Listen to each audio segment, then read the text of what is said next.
अस्सलाम वालेकुम। पिछली वीडियो में मैंने आपको बताया था कि जुलैबिब का रिश्ता लेकर नबी करीम सल्लल्लाहु अलैहि वसल्लम एक सहाबी के यहाँ गए।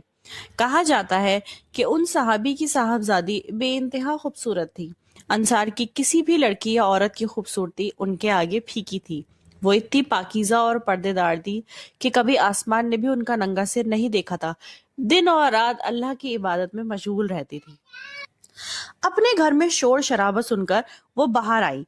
उन्होंने वजह पूछी। पता चला कि अल्लाह के नबी तुम्हारा हाथ जुलैबिब के लिए मांगने आए हैं। उन्होंने अपनी रोती बिलखती माँ की तरफ देखा और कहा, अम्मी आप खुदा का खौफ करें। आप अल्लाह के नबी को मना कर रही हैं। एक ईमान वाले को ये जेब नहीं देता कि वो अपनी ख्वाहिश जाहिर करे कि जबकि अल्लाह और उसके नबी फैसला सुना चुके हैं। क्या अल्लाह के नबी कभी हमें रुस्वा होने देंगे? कितना बड़ा मर्तबा है जुलैबिब का कि अल्लाह के नबी उसका रिश्ता मांगने आए हैं। क्या आप नहीं जानती, फरिश्ते भी रंज करते हैं उनके कदमों की धूल से जो अल्लाह और मेरे नबी के महबूब है। आप उनसे कह दें कि इससे ज्यादा फख्र की बात मेरे लिए नहीं होगी कि मेरे लिए ऐसे खुश नसीब शख्स का रिश्ता आया है। उनकी माँ को अपनी गलती का एहसास हुआ और उन्होंने अल्लाह से तौबा करी। अगले रोज उनका निकाह कर दिया गया। हजरत उस्मान और हजरत अली की तरफ से उन्हें तोहफे और माली मदद दी गई घर बसाने के लिए। और फिर कुछ वक्त बाद जुलैबिब रजी अल्लाह एक जिहाद में जाने लगे। उनके ससुर ने फरमाया, ए जुलैबिब, ये फर्ज जिहाद नहीं है, अलबत्ता फर्ज क़ियाफा है। आपकी अभी नई नई शादी हुई है, आप कुछ वक्त अपनी बीवी के साथ गुजारें। जुलैबिब रजी अल्लाह, जिन्होंने अपनी जिंदगी का एक अरसा तन्हाई में गुजार दिया था, अब उनके पास एक मोहब्बत करने वाली बीवी थी।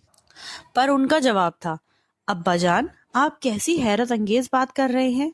मेरे प्यारे नबी जंग के मैदान में हैं, इस्लाम के दुश्मनों से लड़ रहे हैं और मैं अपनी बीवी के साथ घर बैठ जाऊं? हरगिज नहीं। मैं अपना खून और अपनी रूह तक कुर्बान कर दूंगा अल्लाह के नबी के लिए। जुलैबिब जब तलवार लेकर निकले तो लोग हैरत में पड़ गए। उनका छोटा कद और तलवार भी उन्हीं के कद की। सहाबा भी देखकर हैरान थे कि कैसे मासूम से जुलैबिब अचानक शेर बन गए थे। वो दहाड़ते हुए जंग में दाखिल हो गए। जंग खत्म होने के बाद अल्लाह के नबी ने कहा, जाकर देखो अपने कबीलों और खानदान में से कोई शहादत तो नहीं पा गया।